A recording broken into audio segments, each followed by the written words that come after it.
오늘 우리가 읽은 이 본문은 요한일서의 결론에 해당되는 말씀입니다. 그러나 이 결론 부분의 말씀은 지난주에 우리가 나누었던 말씀과 긴밀히 연결됩니다. 지난주에 우리는 영생의 확신이라는 제목으로 하나님이 물과 피와 성령으로 증거하고 있는 예수 그리스도를 믿고 있다면 영생의 확신을 가져도 된다라고 말씀을 드렸습니다. 실제로 사도 요한은 요한일서 5장 13절에 요한일서를 쓰는 목적에 대해서 성도들에게 영생이 있음을 알려주기 위해 썼다라고 기록하고 있습니다. 즉 사도 요한도 예수 그리스도를 믿는 성도들이 이미 예수를 믿고 영생을 가졌다는 그 확신을 갖게 하기 위하여 이 편지를 썼다라고 해도 되겠습니다. 그런데 사도 요한은 거기서 멈추지 않습니다. 이 편지의 마지막에 그 영생의 확신을 가진 자가 이제 어떻게 살아가야 하는지를 마지막에 말하고 있습니다. 여러분, 우리는 단순히 나는 구원받았다, 나에게 이제는 영생에 있다라는 확신에만 멈추는 사람들이 아닙니다. 영생의 확신은 끝이 아니라 시작입니다. 우리는 이제 그 영생의 확신을 가진 자로서 그 이후의 삶을 살아가야 합니다. 그렇다면 영생의 확신을 가진 성도인 우리는 이제 어떻게 살아가야 합니까? 먼저 14절 말씀입니다. 이번에는 여러분이 한번 읽어 주십시오. 시작.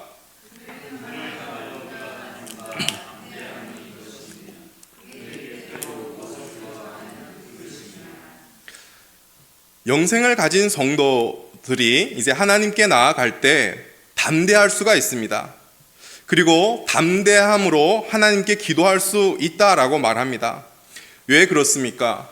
성도는 이미 하나님의 아들 예수 그리스도를 믿어서 영생을 가진 하나님의 자녀들이기 때문입니다. 우리가 나아가는 하나님은 누구십니까? 우리에게 생명을 주신 아버지 하나님이십니다. 따라서 기도는 그냥 모르는 어떤 존재에게 하는 것, 혹은 낯선 관계가 그닥 가깝지 않은 어떤 존재에게 부탁하는 것이 아닙니다. 기도는 생명을 주신 아버지께 나아가 구하는 것입니다. 그래서 우리는 아버지께 나아가기 때문에 두려움이 아니라 담대함으로 나아갈 수 있는 것입니다. 여러분은 오늘도 이 자리에 나오셔서 하나님께 예배를 드리고 말씀을 들으면서 또 기도하기 위해서 이 자리에 나오신 줄로 압니다. 또한 우리는 각자 자리에서 주어진 시간에 주어진 상황에 하나님께 기도하기도 합니다. 그런데 여러분에게 여쭙고 싶은 것은 여러분은 하나님께 기도하실 때 여러분은 어떤 마음으로 하나님께 기도하십니까? 혹시 기도하지 않으면 하나님께서 벌 주실까봐 두려움으로 기도의 자리에 나아가지는 않으십니까? 혹은 기도하면서도 내가 하는 기도가 맞는지, 하나님께서 나의 기도를 들어주실지를 고민하면서 그 고민 속에서 기도하시지는 않습니까? 그러나 오늘 말씀은 분명하게 우리에게 말합니다. 우리는 하나님 아버지께 담대하게 나아갈 수 있고 또한 담대하게 하나님께 구할 수 있는 사람들이다 라고 말하고 있습니다. 하나님이 우리 아버지시기 때문입니다. 그리고 우리가 기도할 때 그 아버지께서 들으시고 응답하시기 때문입니다. 예수님께서도 복음서에 분명한 약속을 하셨습니다. 요한복음 14장 14절에 내 이름으로 무엇이든지 내게 구하면 내가 행하리라. 요한복음 16장 24절에 구하라 그리하면 받으리니 너희 기쁨이 충만하리라. 기도는 예수님의 그 영광스러운 이름을 건 약속입니다. 따라서 기도라는 것은 영생을 가진 성도에 주어지는 특권입니다. 가장 큰 영광이고 자랑인 것입니다. 그리고 언제나 어디서나 누릴 수 있는 은혜입니다. 아버지께 나아갈 수 있고 담대하게 나아갈 수 있고 아버지가 들어주시기 때문에 은혜가 아닐 수 없지요. 그런데 우리가 담대하게 기도를 한다고 해서 하나님이 우리의 그 욕심대로 내가 바라고자 하는 그 바램대로 다 들어주시는 것은 결코 아닙니다. 14절을 자세히 한번 눈으로 보십시오. 뒷부분에 이렇게 되어 있죠. 그의 뜻대로 무엇을 구하면 들으심이라. 분명한 어떤 기준을 지금 말하고 있습니다. 하나님의 뜻대로 구해야 한다라고 말하고 있습니다. 하나님의 뜻대로 구하면 하나님이 들으신다라고 말합니다. 여기서 들으심이다라는 이 말은 단순히 어떤 우리가 소리를 듣는 것이 아니라 하나님이 응답하신다라는 의미입니다. 그래서 15절은 이렇게 더 강하게 말을 합니다. 15절 제가 읽겠습니다. 우리가 무엇이든지 구하는 바를 들으시는 줄을 안즉 우리가 그에게 구한 그것을 얻은 줄을 또한 아느니라. 한마디로 이런 말이죠. 하나님께서 들으시면 우리는 이미 받는 것과 같다라는 뜻입니다. 즉 하나님께서 이 기도에 들으셨다면 응답이 시작된 것이다 라는 말입니다.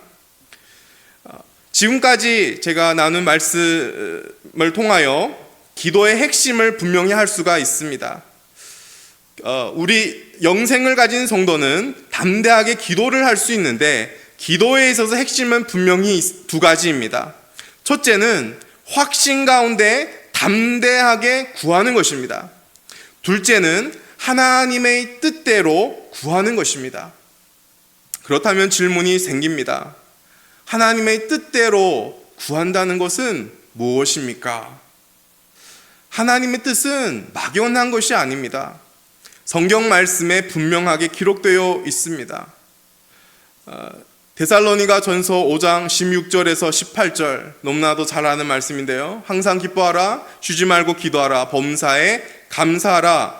이것이 그리스도 예수 안에서 너희를 향하신 하나님의 뜻이니라.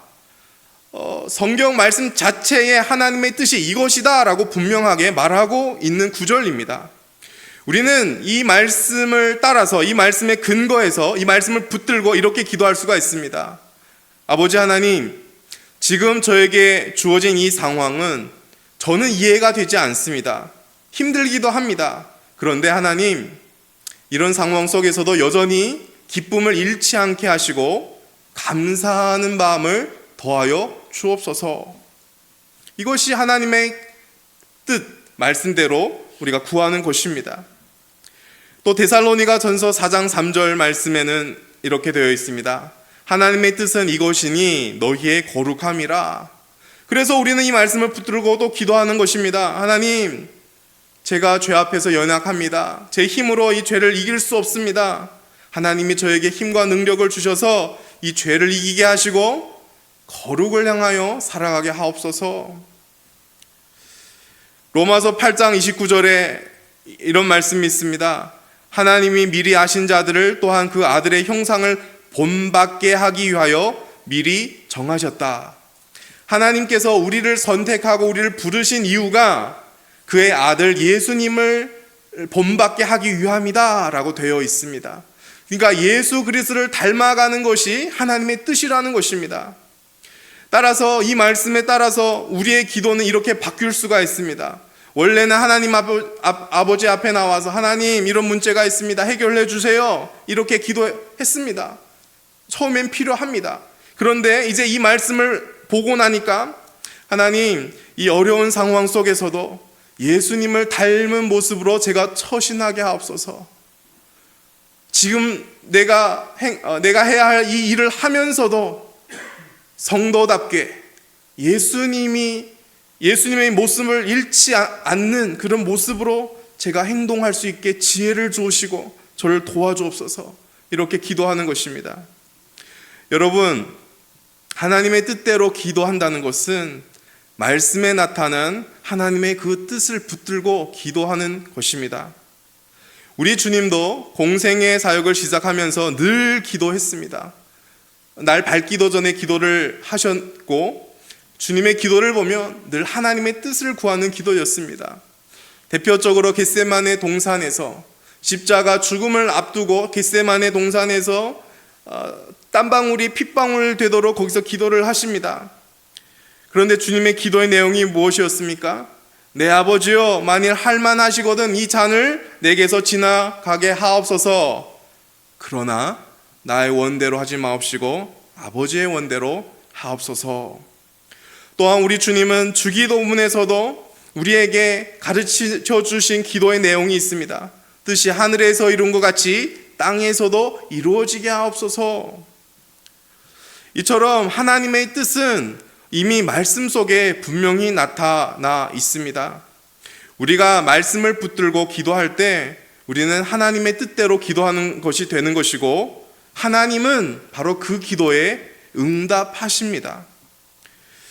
그리고 오늘 본문에서는 하나님의 뜻에 따라서 기도하는 구체적인 한 가지 분명한 내용을 우리에게 알려줍니다. 16절 17절 말씀인데요, 우리 한 목소리로 다시 한번 읽도록 하겠습니다. 시작. 누구든지 형제가 사망에 이르지 아니하는 죄 범하는 것을 보거든 구하라. 그리하면 사망에 이르지 아니하는 범죄자들을 위하여 그에게 생명을 주시리라. 사망에 이르는 죄가 있으니 이에 관하여 나는 구하라 하지 않노라. 모든 불의가 죄로되 사망에 이르지 아니하는 죄도 있도다.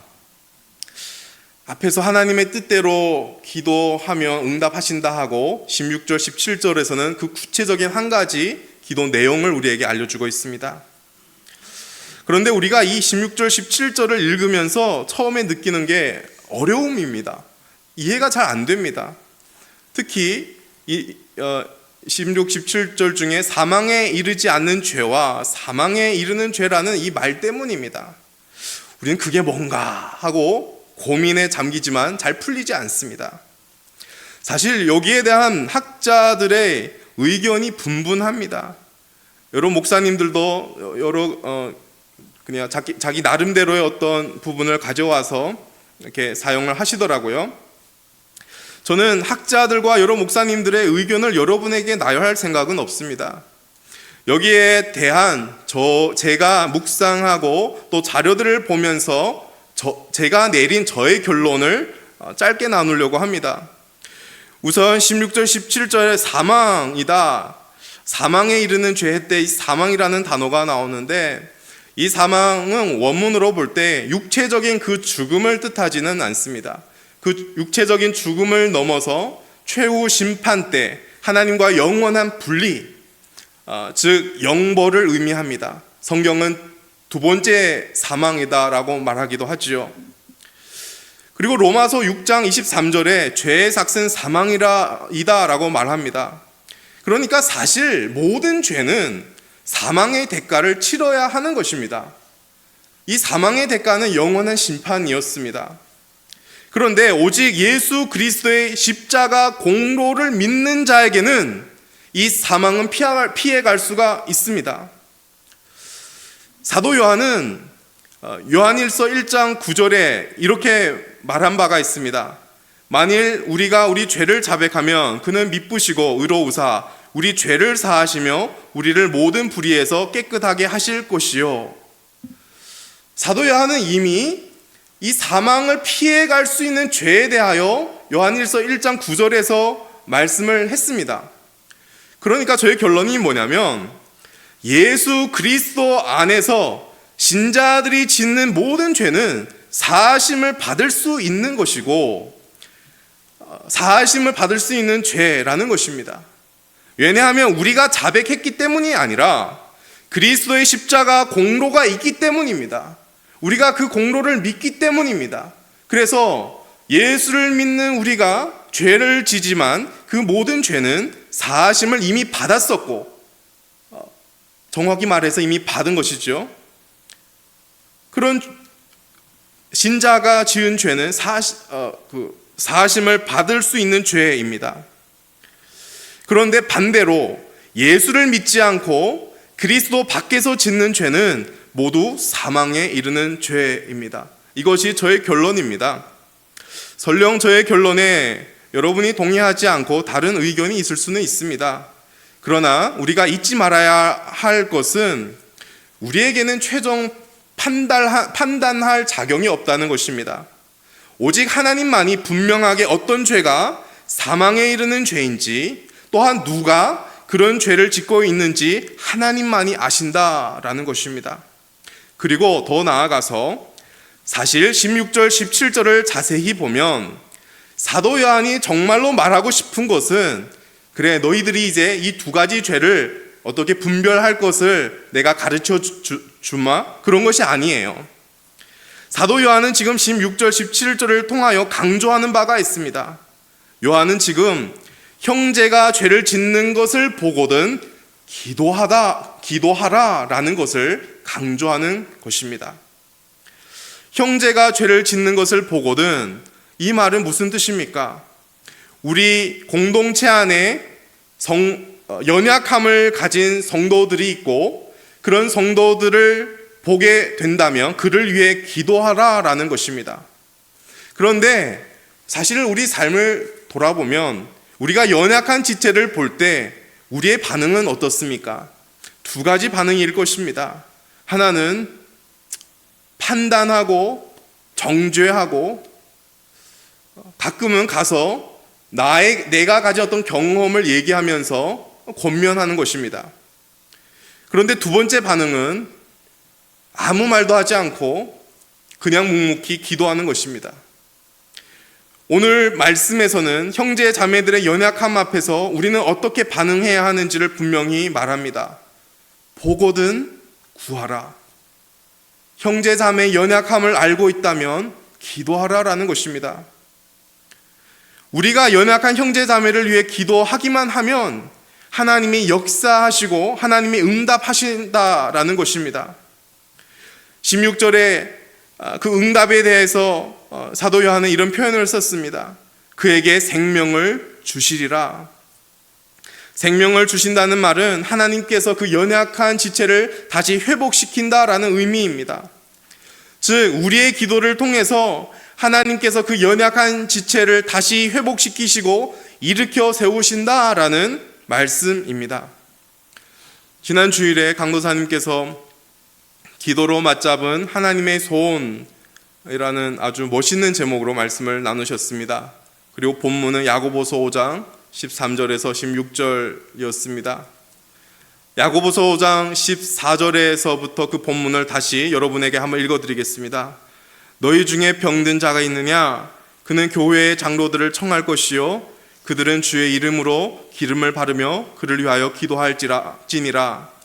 믿음의 기도는 병든 자를 구원하리니 주께서 그를 일으키시리라. 혹시 죄를 범하였을지라도 사하심을 받으리라. 그러므로 너희 죄를 서로 고백하며 병이 낫기를 위하여 서로 기도하라. 의인의 강구는 역사하는 힘이 큼이니라. 즉 공동체 내에서 영생을 가진 성도들이 서로를 기도할 때 하나님은 그 기도에 응답하신다는 것입니다. 그렇게 서로를 위하여 기도하는 것이 하나님의 뜻이기 때문입니다.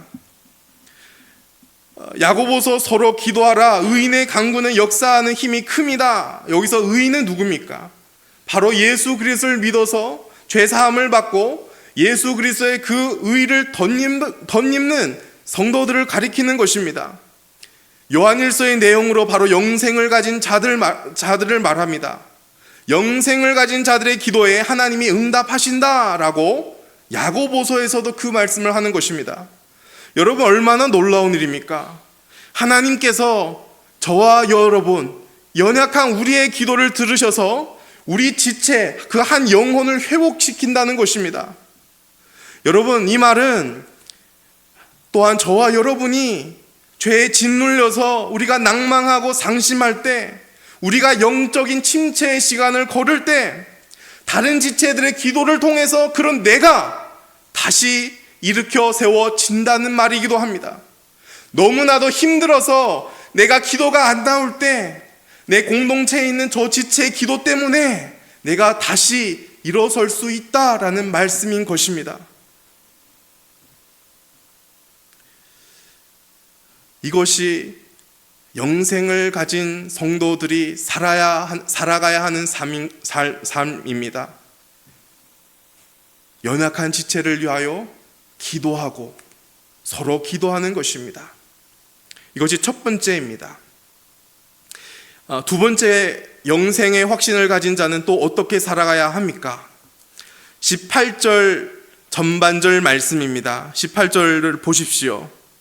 하나님께로부터 난 자는 다 범죄하지 아니하는 줄을 우리가 아노라.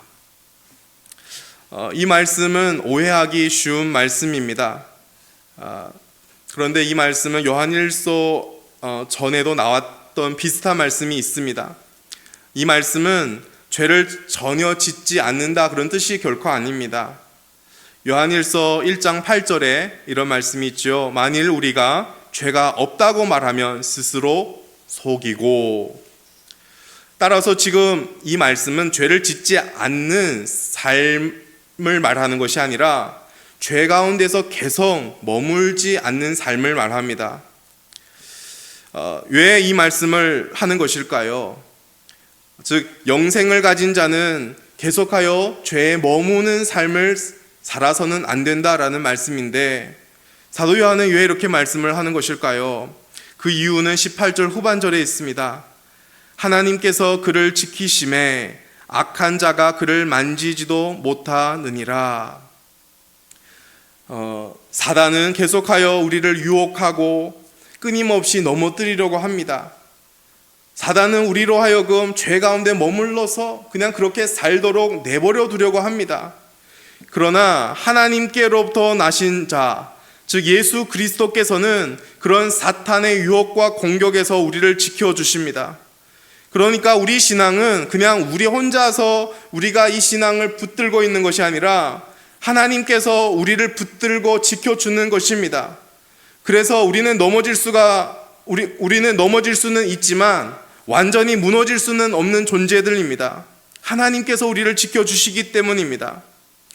그리고 19절은 이 사실을 더 분명하게 이렇게 선언하고 있습니다. 우리는 하나님께 속하고 온 세상은 악한 자 안에 처한 것이며, 이 말씀에서 분명한 선을 긋는 것이 있습니다. 우리는 하나님께 속한 자이고 세상은 악한 자 아래 있다는 것입니다. 중간 지대는 없다는 것입니다. 그러니까 여기서 가장 중요한 것은 우리가 하나님께 속했다는 사실, 즉 우리의 정체성이 가장 중요합니다.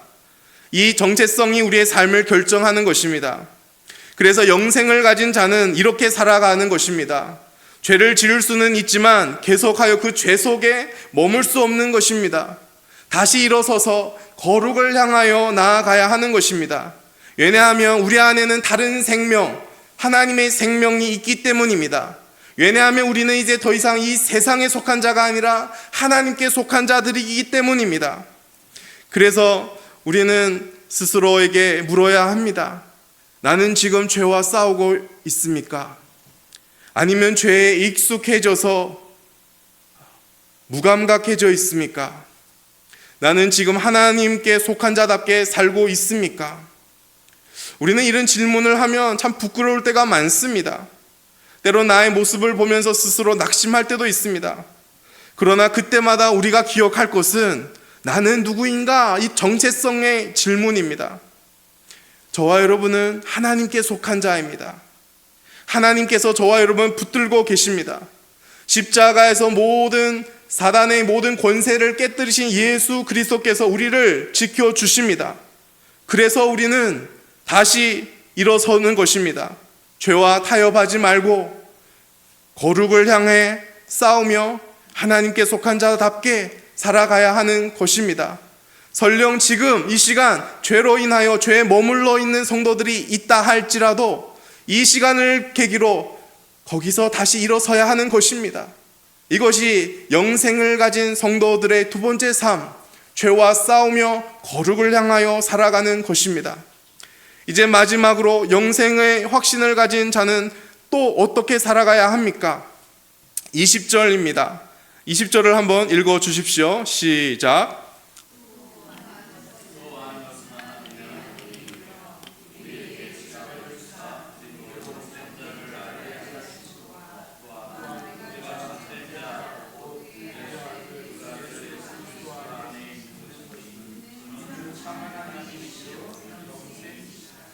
아멘. 하나님의 아들이 우리에게 지각을 주셨다라는 내용이 나옵니다. 이것은 무슨 의미입니까? 우리가 하나님을 아는 것은 우리가 똑똑해서가 아니라 예수님이 우리의 영적인 눈을 열어주셨기 때문에 우리가 하나님을 알게 된 것이다 라는 것입니다. 그리고 이어서 우리가 참된 자 안에 있다라는 말이 나오는데요. 이것은 우리가 이제는 하나님을 아는 것을 넘어서 하나님과의 그 관계 속에 들어갔다라는 의미입니다. 즉 우리는 단순히 하나님에 대해서 아는 사람들이 아니라 하나님과의 그 관계 안에, 하나님 안에 거하는 사람들입니다. 그리고 요한은 이렇게 선언합니다. 그는 참 하나님이시여 영생이시라. 즉 예수 그리스도는 참 하나님이시며 동시에 영생이라고 밝히고 있습니다. 그러니까 영생이라는 것은 단순히 오래 사는 것 이상의 의미입니다. 시간의 의미를 넘어섭니다. 영생은 예수 그리스도를 아는 것이다 라고 성경은 말합니다. 즉 영생은 어떤 시간의 길이가 아니라 삼위 하나님과의 그 관계를 말하는 것입니다. 그래서 성경은 이렇게 말하죠. 영생을 가진 자는 생명이 있고 예수님을 가진 자는 생명이 있고 예수님이 없는 자는 생명이 없습니다. 영생은 관계라는 것입니다. 그런데 이제 마지막 사도 요한은 요한일서의 결론을 참 독특하게 끝내버립니다. 21절에 보시면 이렇게 끝내지요. 자녀들아 너희 자신을 지켜 우상에게서 멀리하라. 영생의 얘기를 이렇게 하다가 예수님의 얘기를 하다가 갑자기 우상 얘기가 나오는 것입니다. 왜 갑자기 우상 얘기를 하는 것일까요? 우리가 참 하나님을 알면서도 우리는 자주 다른 것들을 붙들 수 있기 때문입니다. 여러분, 우상은 단순히 눈에 보이는 어떤 형상이 아닙니다. 하나님보다 더 사랑하는 것, 하나님보다 더 의지하는 것, 하나님보다 더 중요하게 여기는 것, 그것들이 바로 우상입니다. 돈, 성공, 안정, 인정, 이 모든 것이 하나님보다 우리가 더 의지하고 더 사랑한다면 그것이 곧 우리에게 우상이 되는 것입니다. 그러나 사도 요한이 말하는 것은 참 하나님은 오직 예수 그리스도다라는 것입니다. 그리고 영생은 그분 안에 있다는 것입니다. 우리는 이미 그 예수 그리스도 안에 있는 사람들이고 참 하나님을 아는 사람들입니다. 그래서 우리의 삶이 분명합니다. 사도 요한은 지금 마지막 이 두 단락에서 말하고자 하는 것을 한마디로 요약하면 하나님이 아닌 것들을 붙들지 말고 참 하나님이시고 영생이신 예수 그리스도만을 붙들고 살아라 라는 말을 하는 것입니다. 사랑하는 성도 여러분, 오늘 말씀을 통하여서 우리는 영생을 가진 자, 그 이후의 삶에 대하여 나누었습니다. 그러나 우리가 오늘의 말씀을 통하여 가장 먼저 기억할 것이 있습니다. 그것은 우리의 존재가 무엇이냐입니다. 우리는 누구입니까? 우리는 결코 이렇게 살아서 영생을 얻는 사람들이 아닙니다. 우리는 이미 영생을 가진 자들입니다. 따라서 우리는 이제 그 영생을 가진 자답게 그 합당한 삶을 살아가야 하는 것입니다. 여러분, 물론 우리는 이런 확신을 가졌다가도 의심할 때가 있고 이런 말씀을 들으면서도 이렇게 살지 못할 때도 있습니다. 넘어질 때도 있고 흔들릴 때 있습니다.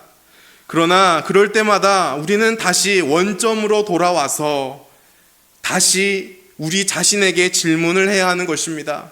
나는 누구인가? 하나님은 우리의 연약함을 너무나도 잘 아십니다. 그래서 하나님은 매주 우리가 예배를 드리도록 허락해 주셨고, 예배를 통하여서 예배 자리에 나아가서 너는 영생을 가진 나의 자녀다라는 이 정체성을 다시 기억하게 하십니다. 그러므로 사랑하는 성도 여러분, 이제 영생의 확신, 그 이후의 삶을 살아가십시오. 담대하게 기도하시고 지체들을 위하여 기도하십시오. 죄와 싸우시고 넘어질 때 다시 일어서서 거룩을 향하여 나아가십시오. 무엇보다 참 하나님이신 예수 그리스도만을 붙들고 이 세상을 살아가는 저와 여러분이 되시길 주님 이름으로 축복합니다.